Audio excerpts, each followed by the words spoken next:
Hi everyone, this is Tracy coming to you from Jimmy's Alpine Clock Shop YouTube channel. Welcome to another episode of All Things Clocks. Now today I'm going to show you what I've promised in the video, A Beauty of a Bond, and I'm going to show you how to wind an antique clock properly.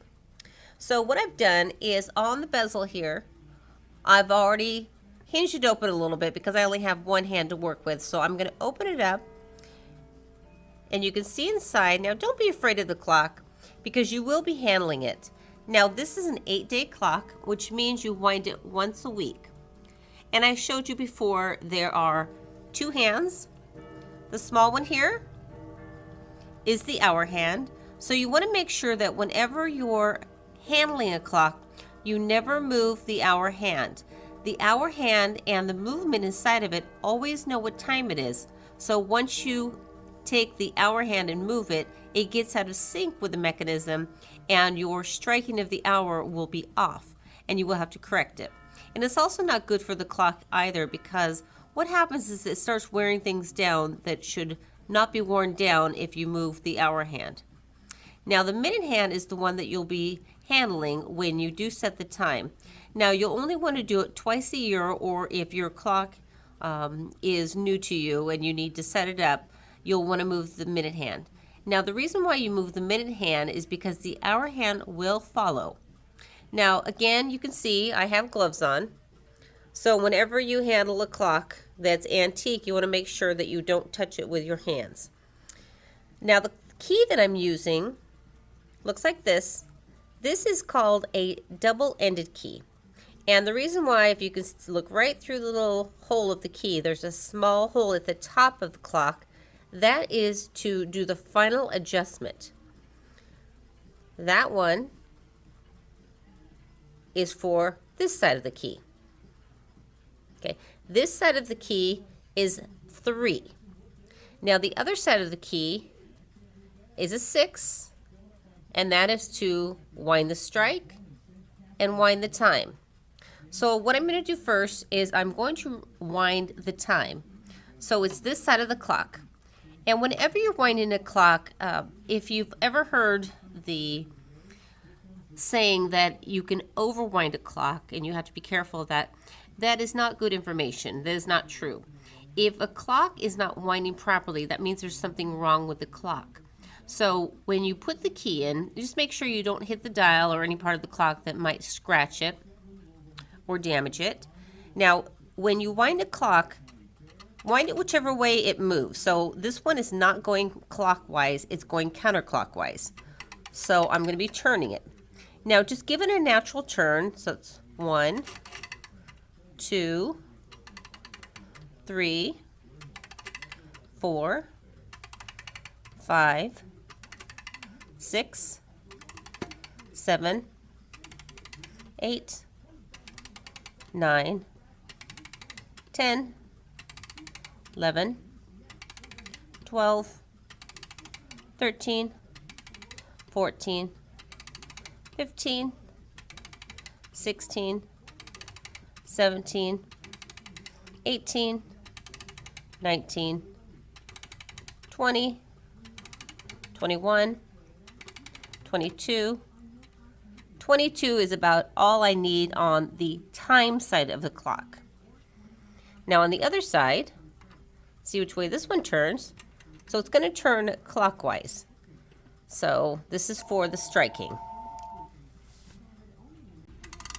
1, 2, 3, 4, 5, 6, 7, 8, 9, 10, 11, 12, 13, 14, 15, 16, 17, 18, about 18. Okay, so now that you've wound both sides, you want to take the key out carefully. Now, I'm not going to use this side of the key yet. I've only used the larger 6 side. Now, every clock has a different size key. This one happens to be a 6/3. So you want to make sure that whatever key you have, it fits snugly into the keyholes, and then also it fits properly in the final adjustment. Some keys will be a 6/3, 6/5, and so on. So the winding part might work, but the final adjustment will not.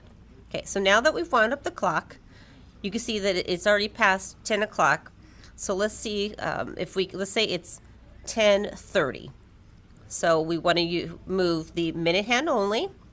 And if you're not sure how many times the clock is going to strike or chime, stop every quarter hour. Now, this one is a time and strike, so it does not make any noise at the quarter hour.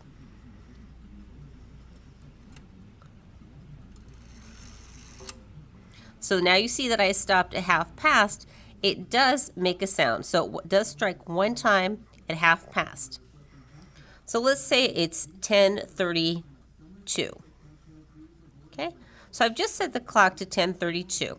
Now what I'm going to do is I'm going to turn the clock around, and I'm going to show you what the next step is. And it's almost to the final step. So let me turn the clock around.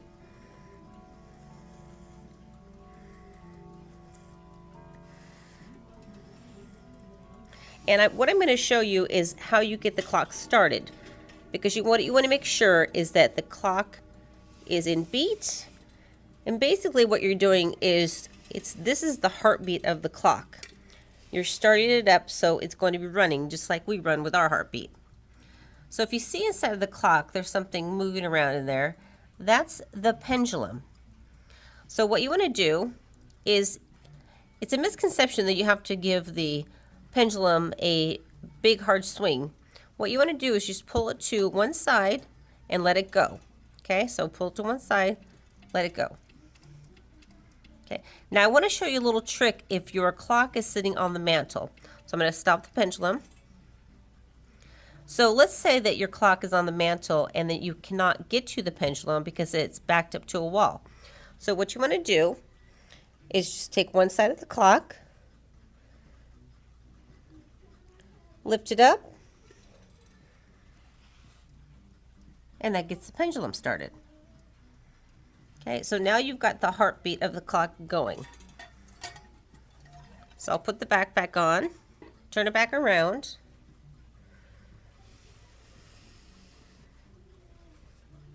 And again, just be really careful not to touch it with your hands. I'm going to make sure you don't wear off any of the paint. Okay, so now I'm going to show you the final adjustment. Because the video is not long enough to show you 24 hours, which is what you'll need, I'm going to just show you what to do. So let's say that this clock is running a few minutes fast. So it is actually 10:30 and the clock is showing 10:32. So what you want to do is use a small end, which is the 3 end, and put it up here. There's a small little shaft sticking out of there.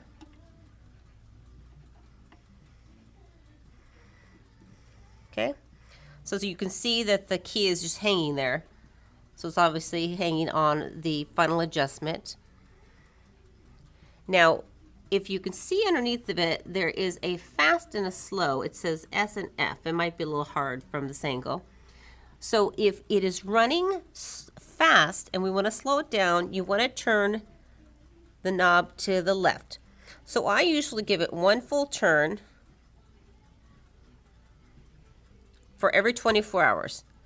And then what you'll do is tomorrow at this time is you want to see how much it slowed your clock down. So for instance, one full turn to the left, which slows the clock down, within 24 hours may equal 1 minute on your clock. Now the reason why I say may is because every clock is different. So a grandfather clock is different than an antique mantle clock. Your wall clock may be different than a modern clock. So it just depends on what the clock is, the age of the clock.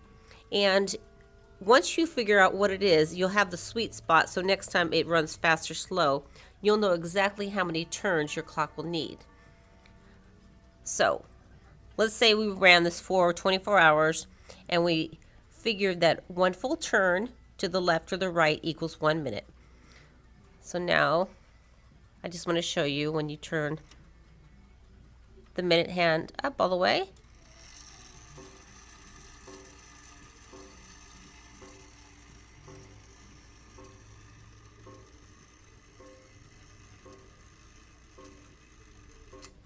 Okay, so now it has struck 11 o'clock. Your clock is on time. And again, see how easy that is? So don't be afraid of running a clock. Again, if the clock is not working properly, it's not because you overwound it. It probably needs a service or some type of maintenance, possibly a rebuild. And that's something we can help you with. If you have any questions about running a clock again, if you missed a step, if you want any answers on any other questions on winding a clock, just let us know. Just want to show you this beautiful timepiece again. It's one of our favorites. So whenever you're handling a clock, whether it's an antique clock, a modern clock, grandfather clock, wall clock, any other type of clock, don't be afraid of changing the time, making any kind of adjustments, winding it. As I mentioned before, if the clock is not running properly, it will tell you. It won't wind, it'll stop. The pendulum will run for maybe a day or a week and that'll stop. That just is the sign that the clock needs some TLC. So hopefully this helped you feel more comfortable handling a clock and running it. And as I mentioned, this is an 8-day clock. There's 30-hour clocks and 8-day clocks, but just keep in mind that whatever the clock needs, take care of it, give us some attention, and if it does need anything, just give us a ring or come by. We'll be glad to help you. But in the meantime, enjoy your beautiful timepieces. Come by and see ours as well. Thank you for supporting Jimmy's, and we look forward to talking to you soon. Have a great day. Bye-bye.